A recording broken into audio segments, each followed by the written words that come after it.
Hi again everyone, Scottiplier PopCultFan here, and in this video, I've been thinking about this, and I've also been rewatching Supernatural lately. I'm in season 5, and it's that time of the year, and I think I want to talk about the one horror film that actually introduced me to the genre, because I remember it was like I was 12 years old at the time. It was 2007.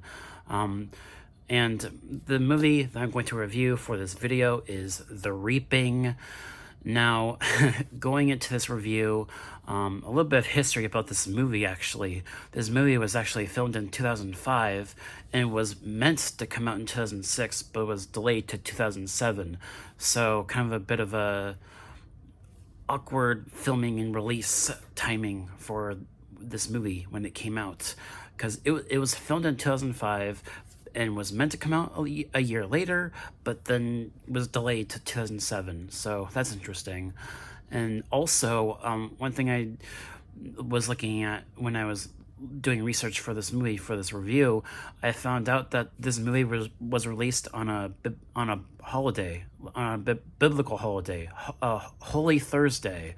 I don't know too much about that, but yeah, this movie was released on a biblical holiday, actually, a Holy Thursday. So I thought that was interesting. And the thing about this movie, The Reaping, like I said, I was 12 years old when I saw this movie, even though it came out in April of that year in 2007, which means that I was 11 when the movie came out in theaters. But when I saw the movie that year, it was already on TV, so I was already 12 years old because my birthday was in May. So yeah, and also it's funny because AnnaSophia Robb's character is 12 years old in the movie. So that's funny because I was 12 years old when I saw the movie. And also, I don't think this movie is great by any means, but I also don't think it's terrible.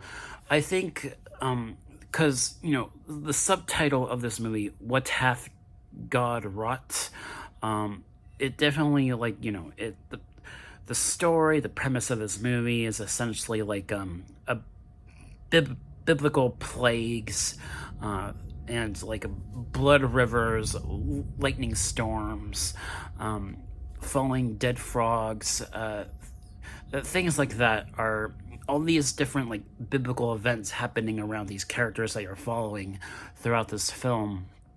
And I think the idea and the premise is better than the actual execution of it in the film, if you ask me. I think they do an okay job, but they could have done a little bit better in regards to the actual execution of some of the twists that are revealed later in the third act of the film. And also, this movie's not scary. It's not scary at all. I mean, it's more interesting to watch than it is trying to scare you. It's not trying to scare you. It's just something that's interesting to watch because it's, showing off all these different biblical things that are going on. And later in the film, you find out that AnnaSophia Robb's character, Lauren, is sort of this angel sent from God, essentially. And Hilary Swank's character is pregnant at the very end of the film, and is supposedly, her baby is supposedly the Antichrist. That's what's revealed at the very end.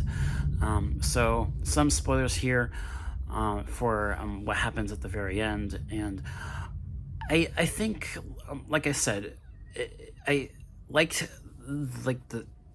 seeing all these different biblical things going on, and some of the twists in the end just sort of made it a little bit convoluted, if you ask me. And also, the movie's not scary, but I like the cast. Idris Elba. He's a very well known now for other roles in the Star Trek reboot films, and also as Heimdall in the Thor movies. Idris Elba is a famous actor. And obviously, everyone knows about David Morrissey.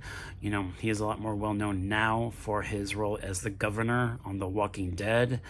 And Hilary Swank, you know, another thing about that, you know, with Hilary Swank's character, I liked her character, but at the same time, she just kept using scientific explanation to explain some events going on, and it got a little bit annoying after a while.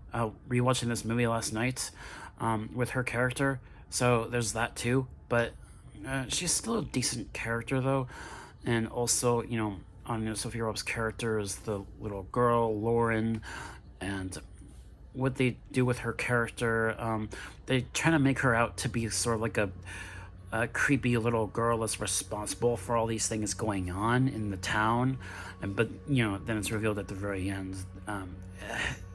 It's a little bit convoluted, if you ask me, when they reveal what's really going on in the ending. And I think I also like the music too. You know, the music is decent. The effects are decently well done. This is for a movie that's not a slasher. There's a surprisingly high body count in this movie, because you know, it's dealing with, you know, plagues and things like that. And then, you know, in the very end, there's quite literally like fire falling down from the sky, killing a bunch of townsfolk. So yeah, this movie has a high body count for a movie that's not a slasher. And also, like, my history, like I've told you guys, this was the very first movie I ever saw that was a horror film. It was my introduction to the genre, and while I don't think this movie is great by any means, it does hold a special place in my heart, because it was the very first horror film that I watched with my parents. And I remember, because my mom was like covering my eyes when there was the sex scene going on in the film. And yeah, I think overall it's probably like more of a... If I had to give this movie a grade, it'd probably be a B-. I think that'd be my grade for it. Like I said, I don't think it's great, but I also don't think it's terrible. It's decent. And I think I haven't heard too many, you know, people talking about this movie. You know, it seems like it gets like swept under the rug and doesn't get talked about a lot, and that's part of the reason why I wanted to do this review, give my own thoughts on it.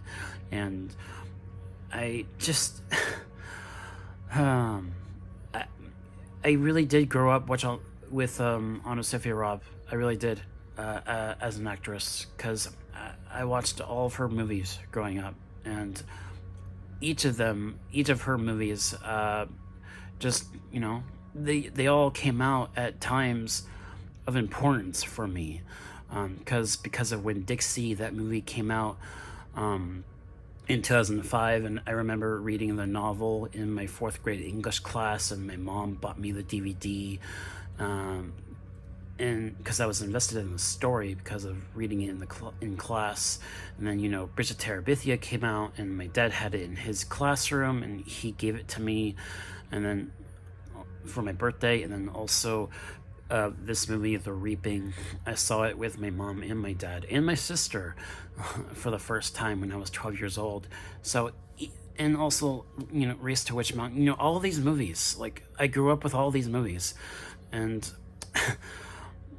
each of them came out at a certain points in my life that, you know, helped make me the person that I am today. And I have to give my family props for that, because they're the ones that made me, you know, develop feelings for the actress, because I watched her movies growing up.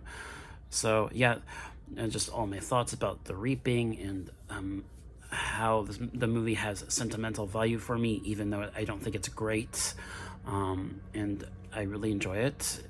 Well, I mean, not enjoy it, but I appreciate it for what it is. And if you're gonna do biblical horror, if you want to see something that's biblical horror done right, I'd say watch Supernatural, because Supernatural gets very biblical in its later seasons, especially in season 5. I really like what they do in season 5 of Supernatural. I feel like that's where this show should have ended. But yeah, that's pretty much all my thoughts. The Reaping, like I said, a B- for me. That is my grade for it. And that should do it for this one. Thank you guys so much for watching, and I will catch you all in the next video. Peace.